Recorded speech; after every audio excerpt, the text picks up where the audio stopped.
So I told you that the author divided the state of Texas into 9 regions, and I, being a born and bred Texan, dispute some of these divisions, but oh well. Um, Notice that this particular map color codes the areas known as Far West and South Texas and East Texas as being primarily traditionalistic with individualistic undertones, and the Panhandle, West Texas, German Hill Country, Central Texas, North Texas, and the Gulf Coast as being more individualistic, primarily individualistic. None of the parts on the map are listed as moralistic overall.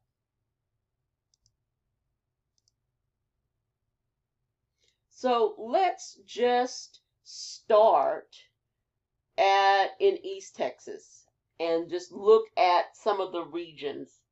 Now, just note this, that when you come into Texas,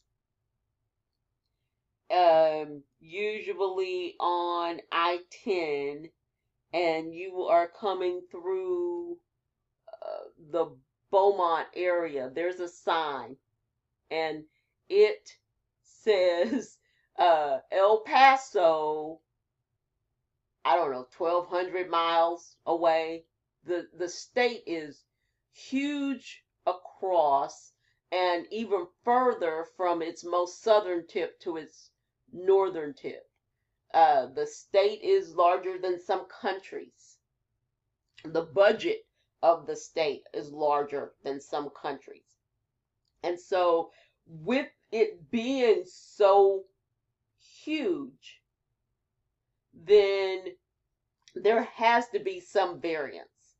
And so we'll start with East Texas. Some cities in East Texas: Longview, Tyler, Lufkin.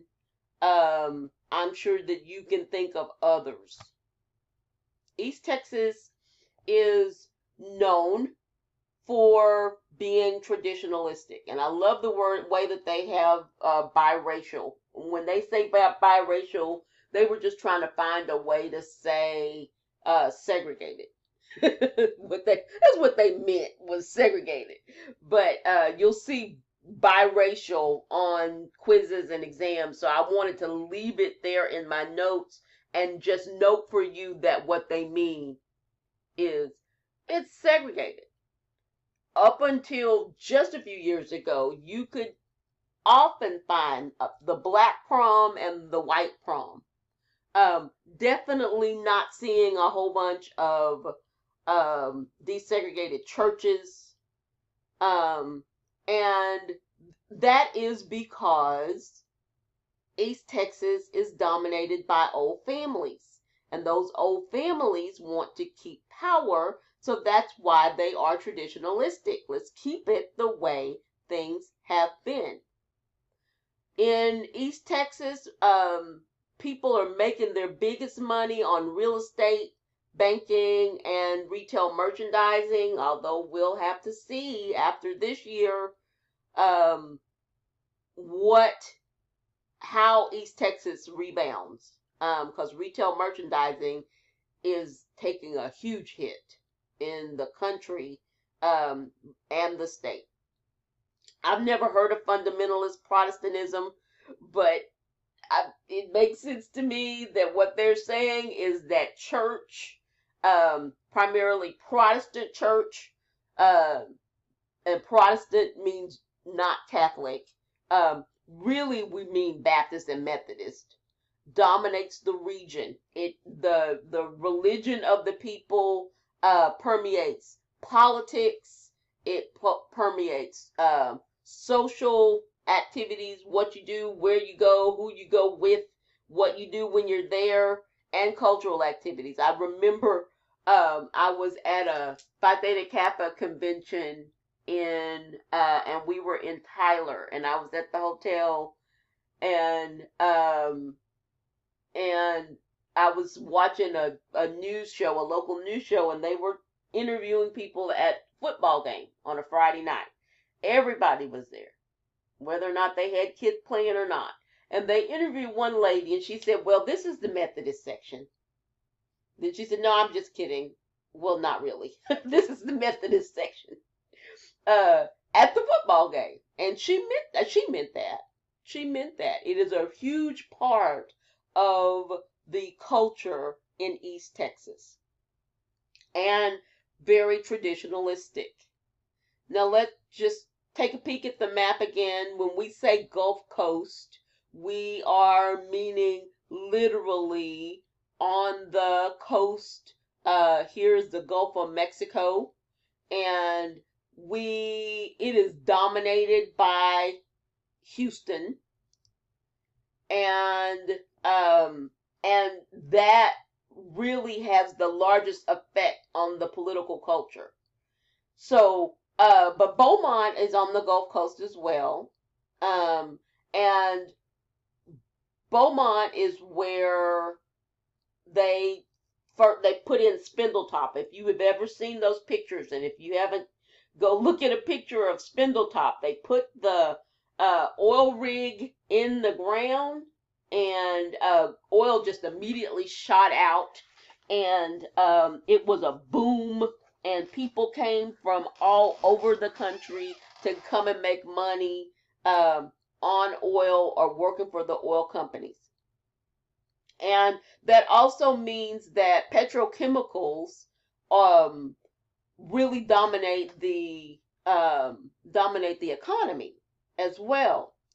But what it's also done is made the area very diverse. You really wouldn't think that, but Houston and the Harris County area, Gulf Coast area, is very diverse because people came looking for those engineering jobs, and the science jobs, and NASA has a location there.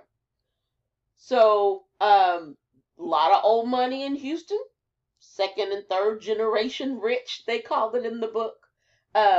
People are making money on oil, insurance, construction, and land development and banking.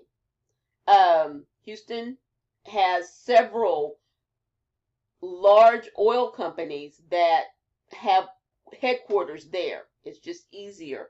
And then there's a lot of shipping through the coast of that oil. Now, the price of oil right now is very low, and there are many oil companies that are really feeling the squeeze. Now, normally what happens when you have some type of economic crisis, the large companies are buying the smaller companies, and it is the smaller companies that are having the hardest time staying open. Let's talk about South Texas.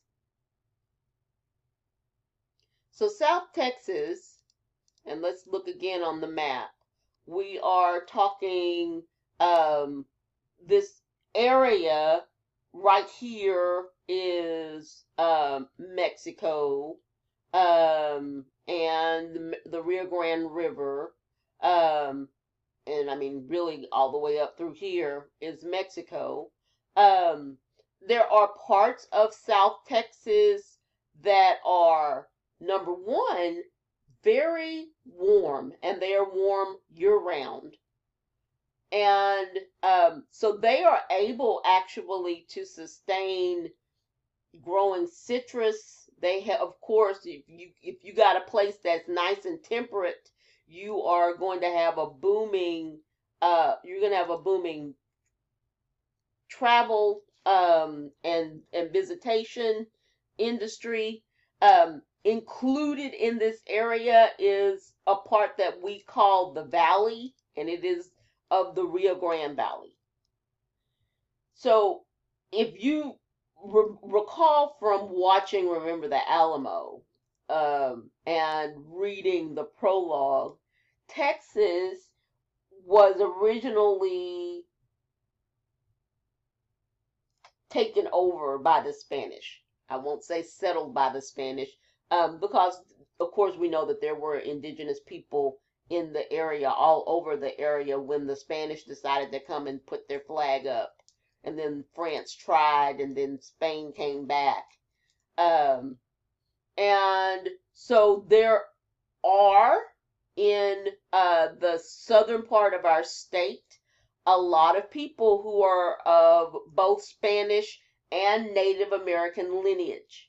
As Spain started to settle, they were forming missions, and they were proselytizing and taking over the culture of Native Americans, and eventually Spanish and Native Americans and people from the Canary Islands started to form this brand new culture that was separate from Spain. And eventually these new groups of people had a war and drove Spain out. So there's a large concentration of people that are of both Spanish and Native American lineage in the area. And parts of South Texas were parts of Mexico, and Mexico ended up ceding land little by little to America. So there were people that were just living in their house, and one day they were in Mexico, and the next day they were in America, and they didn't have anything to say about it. Let's talk about far west Texas. So we're talking El Paso. We're talking, except in El Paso, not heavily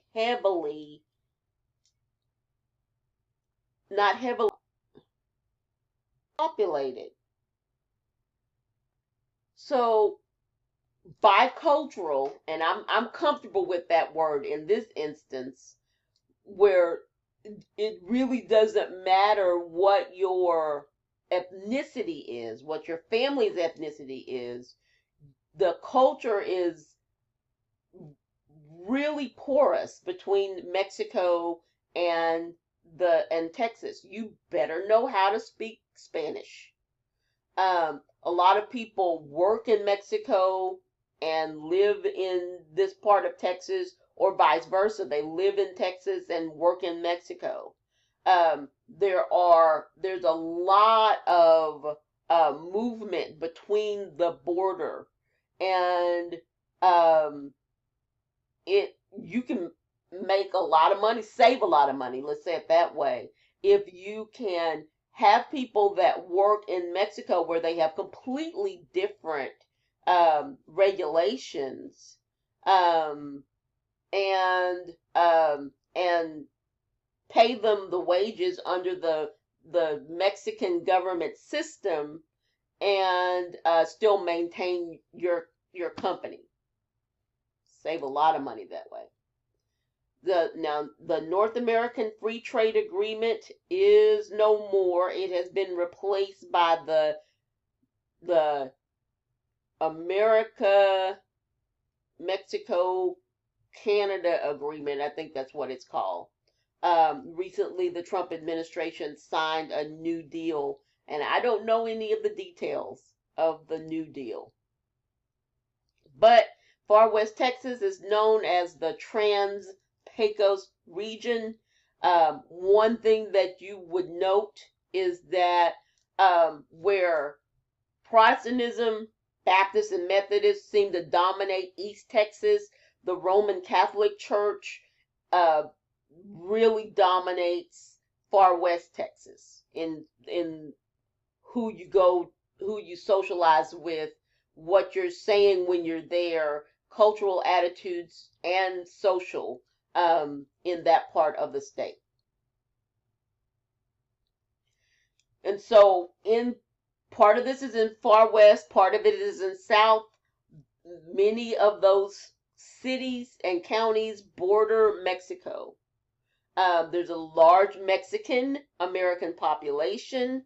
The border, Texas enjoys really close ties with Mexico.